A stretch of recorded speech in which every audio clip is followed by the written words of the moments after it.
The Mad Max game is approaching its release date really fast. It's been in development for over 3 years, but only recently have the developers started to show some actual gameplay. With this year's E3, we got a ton of new information about the game, so I think it's high time we did a complete explanation for Mad Max. This is Squabka with TGN, and welcome to the Wasteland. Life is a savage road. Out here, the man with no wheels is a man with no hope. Mad Max will release on September 1st, 2015. It's developed by Avalanche Studios, the same guys who brought you Just Cause, The Hunter, and Renegade Ops. And it's being published by Warner Brothers. It's an open-world action-adventure game coming out for PC, PlayStation 4, and Xbox One.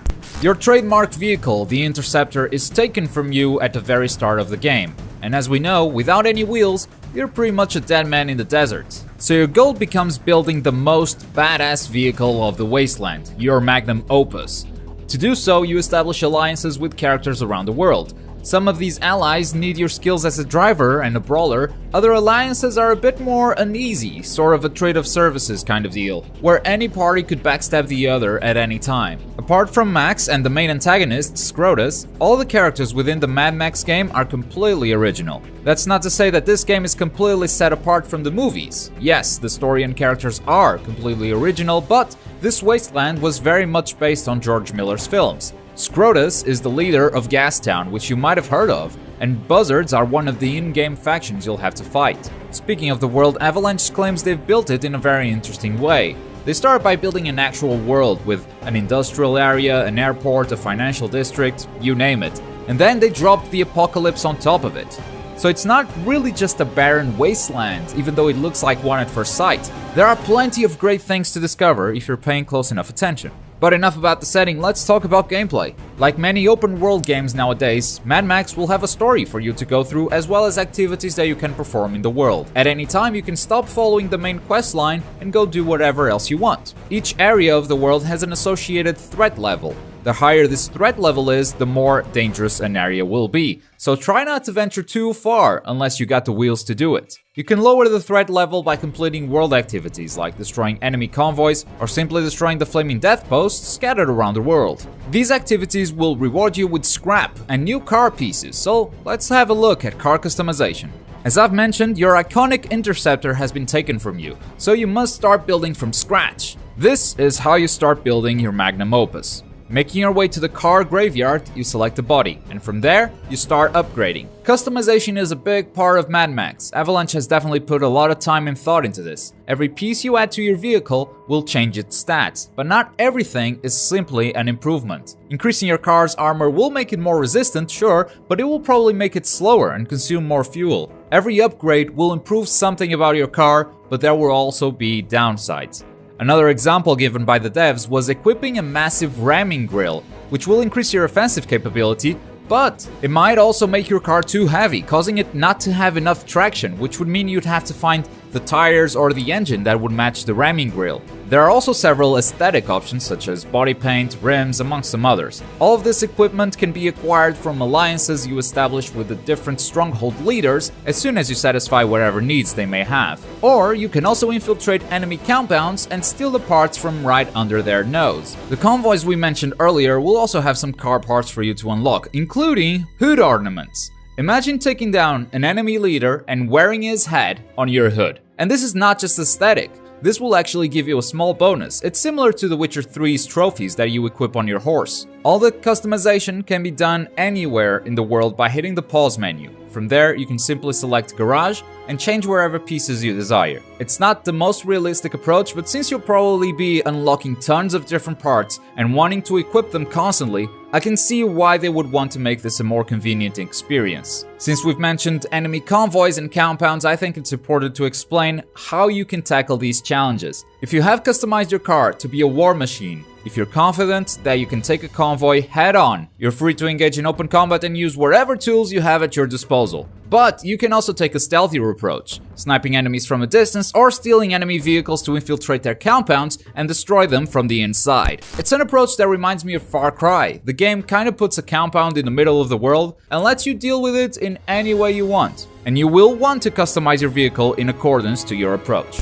But I've gone long enough teasing vehicular combat without actually diving into it, so let's talk about what you can do in your car. Well, you can obviously drive it for starters, and you can also do it from a first-person or a third-person perspective. Car handling and speed will depend on how you customize it, so different vehicles will feel very distinct. When engaging in combat, you've got an array of different abilities to deal with your enemies. You have a nitrous-activated boost, which you can use to ram against enemy vehicles, destroying some of their armor. If you peel away enough layers, you can hit a weak spot in the vehicle, which will make it explode immediately. Your shotgun is perfect for this, even though you should use it sparingly, as the developers have said that ammo will be very scarce in the world. You've also got some crazier special weapons such as the Sidebirds, which are a pair of flamethrowers attached to the side of the car. You can see it deals a high amount of damage, however it also spends a crazy high amount of fuel. Oh yes, your car needs fuel to work.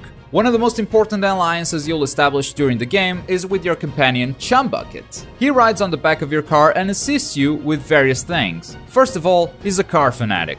Engines are his religion, and whenever your car gets damaged, he will be thrilled to repair it for you. If for some reason you find yourself far away from your vehicle, simply fire up a flare in the air and Chum Bucket will drive it to your location. And in combat, he's also very useful since he can operate the harpoon gun in the back while you drive. You can fire the harpoon at enemy vehicles and pull off individual parts like wheels or straight up pull out the driver, which is a good way of stealing their vehicle to infiltrate a compound or just bring it back home and salvage it for scrap. The harpoon gun can also fire thunder-infused harpoons, unfortunately named Thunderpoons, which pretty much work like heat-seeking missiles. Chum Bucket cannot, however, fire the sniper rifle, so if you want to use it, you'll have to switch places with him to get a nice shot. Enemy vehicles are also equipped with flamethrowers and other weapons that will damage your car. They will also try to ram your vehicle, dealing even more damage, and they will even try to board your car and attack you directly. While you have an enemy on board, Chum Bucket will hide in the back of the vehicle, limiting your attacking options until you shake off the boarding enemy. And I'm sure once the game releases, we'll have plenty more options in terms of weapons, but I think you get a nice idea of how it all works with these examples. While vehicles are definitely a big focus of the game,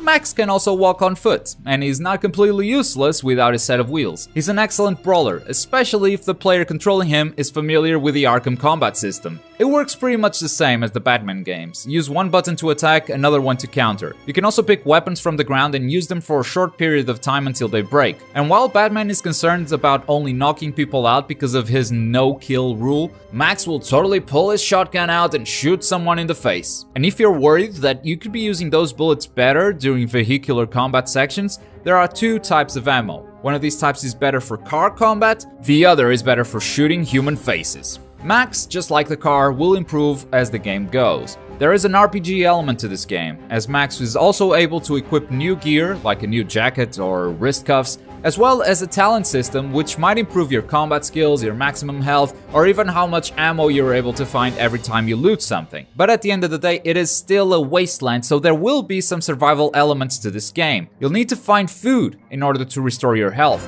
You'll need to find water to stop you from going thirsty, and more importantly, you will need fuel to feed your car. You can find fuel canisters and store them in the back of your vehicle just in case you run out in the middle of the desert. But you can also use the same canisters as weapons, igniting them and blowing up a gate or a couple of enemies. Your allies will also make surviving easier. As you help your allies, they build up their strongholds, rewarding you with car parts as I mentioned previously, but they might also reward you with a water source to keep your canteen full. And that's pretty much all we know about the Mad Max game so far. I've gone over a bunch of topics and I'd love to know your opinion on this game based on what we've heard so far. What do you think of this take on the open world? How's the car combat looking? Is there anything you would do differently? Let's get a nice discussion going in the comments below. While you're down there, click the like button and subscribe to TGN if you haven't already. I've been Globku. Take care everyone. Boy.